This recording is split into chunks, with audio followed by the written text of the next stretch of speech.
যারা গণতন্ত্রকে, নির্বাচনকে আজকে বিভিন্ন ধোঁয়াশা সৃষ্টির মাধ্যমে বাধাগ্রস্ত করতে চাচ্ছে, তাদের প্রতি বাংলাদেশের মানুষের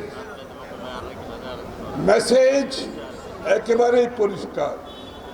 গণতন্ত্রের পথে দাঁড়াবেন না, নির্বাচনের পথে দাঁড়াবেন না।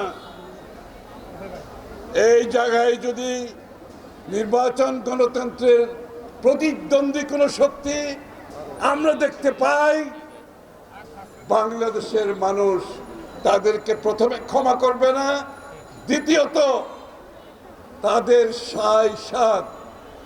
সেই খায়েশ পূরণ করার কোনো সুযোগ বাংলাদেশে হবে। আপনারা দেখছেন একটি সুবিধাবাদী গোষ্ঠী নেমেছে। এদের প্রায় বেশিরভাগই আমরা এদের কাউকে রাস্তায় দেখি না, এদের কোনো অবদান নাই, কিন্তু এখন ওরা মজা মারছে। কিসের মজা? ক্ষমতার মজা। এই মজা কি সেই মজা? এটা কি ছাড়ার মজা? এই মজার পেয়ে এখন নির্বাচনে তারা যেতে চায়, কারণ নির্বাচনে গেলে তো বাংলাদেশের জনগণের নির্বাচিত সরকার হবে, তাদের ওই মজা তখন আর থাকবে না। তারা কি করছে এখন? নির্বাচনকে বাধাগ্রস্ত করার জন্য, গণতন্ত্রকে বাধাগ্রস্ত করার জন্য এক এক দিন এক এক আবদার নিয়ে সামনে আসছে। এটা না হলে নির্বাচন হবে না, সেটা না হলে নির্বাচন হবে না। প্রতিনিয়ত তারা এক একটা কি বলে বয়ান শুরু করছে। বয়ান সব কিছু যখন ফুরিয়ে যায়, তখন আবার হঠাৎ করে শুনি যে মিয়ানমারে রাখাইন রাজ্যে নাকি আমাদের এই মানবিক করিডোর করতে হবে। মহা মুশকিল তো। মানবিক করিডোর যে কত বড় একটা বিষয়, যারা এই কথা বলছে তারা বুঝে কিছু নাকি বুঝে বলছে? না বুঝে বললে তো ভালো, কিন্তু যদি বুঝে বলেন তার প্রত্যেকটা কথার জবাব দিতে হবে। বাংলাদেশে যদি আজকে নির্বাচিত সরকার থাকতো, এই মানবিক করিডোরের আলাপ আলোচনা সংসদে হতো, সংসদে বিতর্ক হতো, সংসদ সিদ্ধান্ত নিত বাংলাদেশের জনগণের চিন্তার পরিপ্রেক্ষিতে। আজকে কার জন্য, কারা কিভাবে এই সিদ্ধান্ত নেওয়ার সাহসিকতা দেখাচ্ছে? এর মধ্যে আমরা দেখলাম এতদিন তারা বলে আসছে জাতিসংঘের অনুরোধে তারা কি করছে। জাতিসংঘের বাংলাদেশ প্রতিনিধি গতকাল বলছে যে এটা দুইটি সার্বভৌম রাষ্ট্রের যদি ঐক্যমত না হয়, এই কাজে জাতিসংঘ যাবে না। এখানে মায়ানমার বাংলাদেশের সাথে কোনো ঐক্যমত নাই। আর এর বাইরে যেতে হলে আপনাকে জাতিসংঘের নিরাপত্তা পরিষদে এটা পাশ করতে হবে, সেটাও করেন নাই। আবার জাতিসংঘ বলছে তারা এই ব্যাপারে মিয়ানমার বাংলাদেশের কোনো এগ্রিমেন্ট না থাকাতে তাদের এখানে যাওয়ার সুযোগ নাই। আবার অনেকে তাদের মধ্যে ভিন্ন কথা বলছে। তাহলে এটা কার সিদ্ধান্ত? বাংলাদেশের মানুষকে বলতে হবে। এটা কার সিদ্ধান্ত? বাংলাদেশের মানুষ জানতে চায়। এই সিদ্ধান্ত কার স্বার্থে বাংলাদেশের মানুষ জানতে চায়। অথবা এটাও কি হতে পারে বাংলাদেশের স্থিতিশীলতা নষ্ট করে অন্য কোনো চিন্তা তাদের মনে আছে যারা এটা করতে যাচ্ছে? বাংলাদেশের স্থিতিশীলতা নষ্ট করে অন্য কোনোভাবে আর কোনো চিন্তার মধ্যে তারা ঢুকছে কিনা, এটাও তো বোঝার দরকার আছে। যাই হোক, বাংলাদেশের নির্বাচিত সরকার আসলে জনগণের মতামত নিয়ে এগুলো বিবেচনা করা হবে। তবে বাংলাদেশের মানুষের মতামত নিয়ে, বাংলাদেশের জনগণের নয়, শুধু বাংলাদেশের নিরাপত্তা আমাদেরকে সর্বাগ্রে রাখতে হবে। আমরা এখানে কোনো যুদ্ধকালীন রাষ্ট্রের সম্মুখভাগে থেকে বাংলাদেশের নিরাপত্তাকে আমরা ভয়ঙ্কর একটা ইয়ের দিকে ঠেলে দিতে পারি না, একটা ঝুঁকিতে ঠেলে দিতে পারি না। এখন কথা হচ্ছে সব কিছু শেষ হওয়ার পরে নির্বাচন কবে, রোডম্যাপ কবে, দয়া করে সবার স্বার্থে কথাটা দিয়ে আসে। রোডম্যাপ না দেওয়া পর্যন্ত বাংলাদেশের সবাই আজকে অপেক্ষা করে তাদের সিদ্ধান্ত স্থগিত রেখেছে। নির্বাচনের পরে সবাই সিদ্ধান্ত নেবে, সেটা বিনিয়োগ হোক, সেটা অন্য কোনো সিদ্ধান্ত হোক।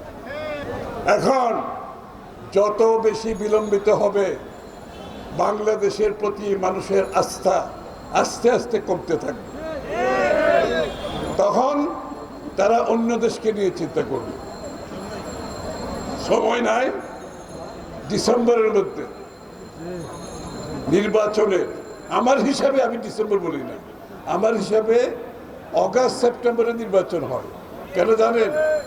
তারা বলছে সংস্কারের কথা, তো সংস্কারের সকল প্রস্তাব তো জমা আছে তাদের কাছে। তারা বলুক কোথায় ঐক্যমত হয়েছে। এই কাজটা করতে 2 দিনের বেশি লাগে না। আমাকে বললো আমি 2 দিনে করে দেব, আরো 1 সপ্তাহ দিলাম, আরো 2 সপ্তাহ দিলাম। আরে দয়া করে দেশকে জানান কোথায় ঐক্যমত হয়েছে। আপনারা তো বলছেন ঐক্যমতের পরিপ্রেক্ষিতে সংস্কার হবে, তা আপনার কাছে তো সব আছে জমা দেওয়া। বলেন কোথায় জাতীয় ঐক্যমত হয়েছে সব দলগুলো দিয়ে আমরা জাতীয় সনদ সই করে দিয়ে নির্বাচনের দিকে চলে যাই। তাহলে সমস্যা কোথায়? নির্বাচন কমিশন বলছে আমি প্রস্তুত।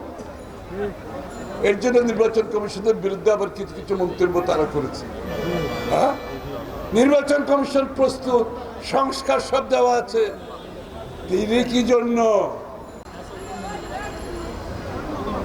এই বিগত আন্দোলনে যারা শহীদ হয়েছেন, যারা গুম হয়েছেন, যারা খুন হয়েছেন, যারা জেলে চিকিৎসার অভাবে মারা গেছেন, যারা পুলিশের হেফাজতে মারা গেছেন, 60-70 লক্ষ বিএনপির নেতাকর্মী বিগত 10-15 বছরে কঠিন সময় মিথ্যা মামলার শিকার হয়ে পালিয়ে বেড়াতে হয়েছে। আজকে স্বৈরাচারের পতনের পরবর্তী সময়ে আমি তাদের প্রতি আমার অন্তরের অন্তঃস্থল থেকে শ্রদ্ধা জানাচ্ছি। তাদের আত্মত্যাগকে জাতির উচ্চ মর্গে তুলে দিতে হবে। বন্ধুগণ, স্বৈরাচার পলায়নের পরে আমরা সবাই মিলে বাংলাদেশে গণতান্ত্রিক অর্ডার ফিরিয়ে আনার জন্য যে 16 বছর যুদ্ধ করেছি, ত্যাগ স্বীকার করেছি, সেটা এখন পর্যন্ত বাংলাদেশের মানুষ তার অপেক্ষায় আছে। শ্রমিক ভাইয়েরা আপনারা দেখছেন বিভিন্ন জায়গায় তাদের দাবি দাওয়া নিয়ে রাস্তায় নামছে।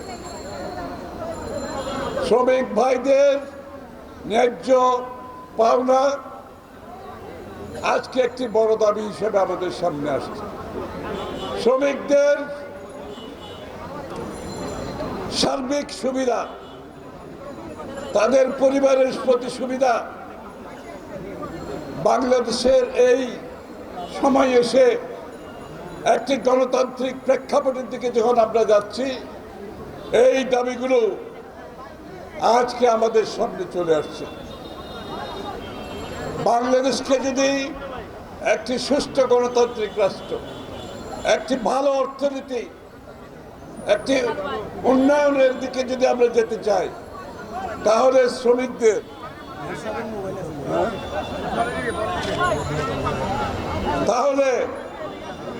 শ্রমিকদের অবদান ছাড়া বাংলাদেশের রাজনীতি, অর্থনীতি উন্নয়ন করা সম্ভব হবে না। এই জন্য বিএনপির 31 দফা কর্মসূচির মধ্যে শ্রমিকদের দাবি দেওয়া, তাদের জীবনযাত্রার মান, তাদের পরিবারের জীবনযাত্রার মান, তাদের শিক্ষা, সব কিছু নিয়ে আমরা বিএনপির ৩১ দফার সংস্কার প্রস্তাবের মধ্যে অন্তর্ভুক্ত করেছি। সাথে সাথে আজকে যে শ্রমিক সমস্যাগুলো বিভিন্ন জায়গায় সৃষ্টি হচ্ছে, যেহেতু নির্বাচিত সরকার নাই, সেখানেও আমাদেরকে সহযোগিতা দিতে হচ্ছে। আমরা একদিকে আমাদের মিল কারখানা চালু রাখতে হবে, অন্যদিকে শ্রমিকদের ন্যায্য পাওনা দিতে হবে। একে অপরের বিপরীতমুখী কিছু নয়, দুটো একসাথে চলতে হবে। শ্রমিকদের ন্যায্য পাওনা পেতে হবে, মিল কারখানাগুলো সুশৃঙ্খলভাবে শান্তিপূর্ণভাবে চলতে হবে। মানুষের যারা গত 25 বছর ভোট দিতে পারে নাই, এই নতুন প্রজন্ম যাদের বয়স 35, তারা এখনো ভোট দিতে পারে নাই। তারা ভোট দেওয়ার অপেক্ষায় আছে। আপনারা কি ভোট দেওয়ার অপেক্ষায় আছেন? আরো জোরে বলতে হবে, ভোট দেওয়ার অপেক্ষায় আছেন? তাহলে ভোট চায় না কারা? আমরা মাঝে মাঝে শুনি বাংলাদেশের মানুষ নাকি ভোট চায় না। ভোট চায় না কারা? হ্যাঁ, ভোট যারা চায় না,